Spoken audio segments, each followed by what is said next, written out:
May pag-asa pa bang maligtas ang mga patay na walang relasyon sa Diyos nung sila'y buhay pa?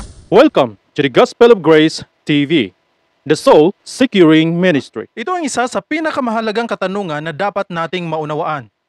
Madalas nating makikita sa matahanang namatayan ng kanilang mahal sa buhay na hindi lamang bastang pinagluluksa ang kanilang mahal sa buhay na nawala, kundi ay nagpapatawag sila ng mga religious leader upang ipagdasal ang kanilang namatay na mahal sa buhay. Wala pong problema sa ating pag-aalala sa mga kaluluwa na namatay nating mahal sa buhay. Subalit kung ating ipagdarasal ang kanilang kaluluwa upang sila ay makatanggap pa ng kaligtasan pagkatapos nilang mamatay, ito ba ay may magagawa pa? Maraming mga religious leaders ang gumagawa at nagtuturo rin ng ganitong klase ng paniniwala. Ipinagdarasal nila ang mapatay upang maligtas ang kanilang kaluluwa o kaya'y mailipat ang kanilang kaluluwa mula sa kanilang kinalalagyan papunta sa presensya ng Diyos. Ang tanong, gaano ba kabiblikal ang ganitong klase ng paniniwala? Ito ba itinuturo ng banal na salita ng Diyos? Ating saliksikin ang banal na kasulatan upang ating maunawaan kung ano ang sagot ng salita ng Diyos tungkol sa katanungang ito. Pag-usapan natin ang salaysay ng Panginoong Jesucristo tungkol sa buhay ni Lazaro na isang pulubi at ang mayaman.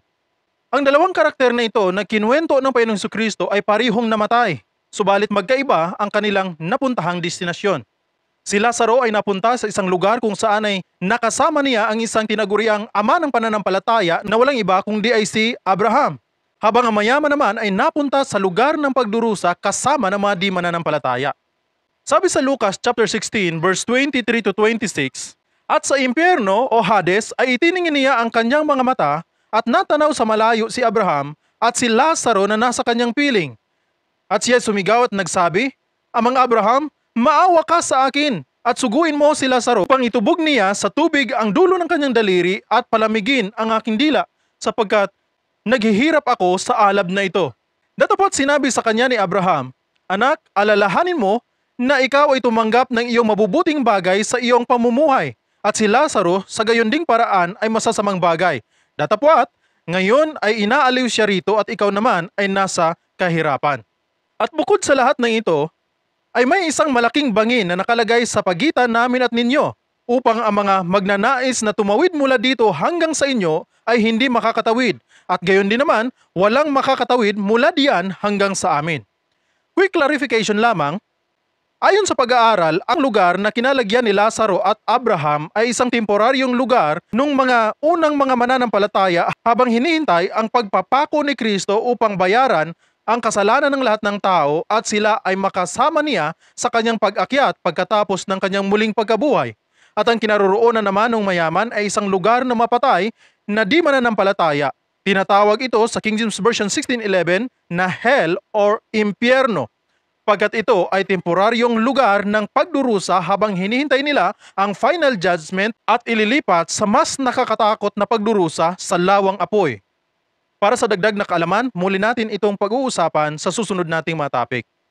Balikan natin ang sinabi na Abraham sa mayaman na ang maibig tumawid mula sa lugar ng pagdurusa papunta sa paraiso o sa lugar nila ng mga mananampalataya ay hindi maaari.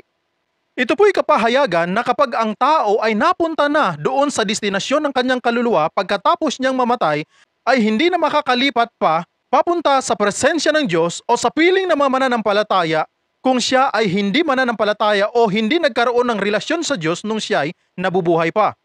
Hindi na maaaring makalipat ang kanyang kaluluwa mula sa impyerno papunta sa presensya ng Diyos. Kung ipagpatuloy natin sa pagbabasa, nang malaman ng isang mayaman na wala na siyang pag-asa ay pinamanhik niya kay Abraham na ipadala si Lazaro sa kanyang 5 kapatid na nasa bahay ng kanyang ama upang sila ay pangaralan. Subalit pansinin natin ang sagot ni Abraham na naroon na si Moises at ang mga propeta at hayaan silang makinig roon. Sa madaling salita, ay dapat silang makinig sa mga mangangaral na nasa daigdig upang malaman nila ang katotohanan at hindi sila mapapahamak pagkatapos nilang mamatay. Hindi ang pagdarasal sa mapatay ang makakaligtas sa tao mula sa kapahamakan, kundi ay ang kanyang pakikinig sa aral ng katotohanan na pinapangaral ng mga mangangaral ng Diyos. Kung ang isang tao ay hindi nakinig ng salita ng Diyos o sa madaling salita ay hindi nakaunawa ng mabuting balita ng kaligtasan nung siya'y nabubuhay pa, wala na siyang pag-asa pang maligtas kapag siya ay patay na. Kaya nga't sinabi sa may Romans chapter 10 verse 17, na faith cometh by hearing and hearing by the word of God. Magkaroon lamang ng pananampalataya ang tao kung siya'y nakikinig ng salita ng Diyos. Ang pag-asa ng tao na maligtas ay sa panahon na siya ay buhay pa, na nakakapakinig pa, nakakaunawa pa ng mabuting balita ng kaligtasan. Hindi sa panahon na kung saan ay siya'y naroon na sa kanyang destinasyon. Gumising ka kapatid at huwag mo nang hintayin na darating pa ang oras ng iyong kamatayan at mapunta ka doon sa lugar ng pagdurusa at saka mo aasahan na maliligtas ka sa pamamagitan ng pagdarasal ng mga religious leader o ng iyong pamilya, pagkat doon ay wala nang magagawa ang lahat ng iyong paraan. Pagkat ang pagkakataon mo upang matanggap ang kaligtasan ay ngayong ikaw ay humihinga pa, nakapagsasalita pa, nakakarinig pa at nakakaunawa pa ng mabuting balita ng kaligtasan. Si Kristo ay nagpapako sa krus, nagdusa at namatay, inilibing at muling nabuhay sa ikatlong araw upang bayaran ang ating mga kasalanan. Manampalataya ka sa natapos ng gawa ni Kristo doon sa krus, hindi sa sarili mong ginagawa, pagkat ang gawa mo ay hindi makakaligtas sa iyo, kundi ang ginawa ni Kristo ang siyang tanging makapagliligtas sa iyo. Ayon sa Ephesians chapter 2 verse 8 to 9, sabi ng Biblia, pagkat sa biyaya kayo nangaligtas sa pamamagitan ng pananampalataya. Ito'y hindi sagana ng inyong sarili. Ito'y regalo ng Diyos o kaloob ng Diyos. Hindi sa inyong mga gawa, baka kayo ay magmayabang. Kapatid, habang may lakas ka pa, habang nakakaunawa ka pa, habang may panahon ka pa, ito na ang panahon upang saliksikin mo ang katotohanan ng mabuting balita o ang turo ng kaligtasan ay tinuturo ng Biblia. Dahil pagkatapos ng iyong huling hininga, hindi ka na magkakaroon pa ng isa pang pagkakataon upang pakinggan at unawain at tanggapin ang mabuting balita ng kaligtasan. Ngayon na ang panahon upang manampalataya ka upang hindi mapapahamak ang iyong kaluluwa. God bless. Thank you for watching.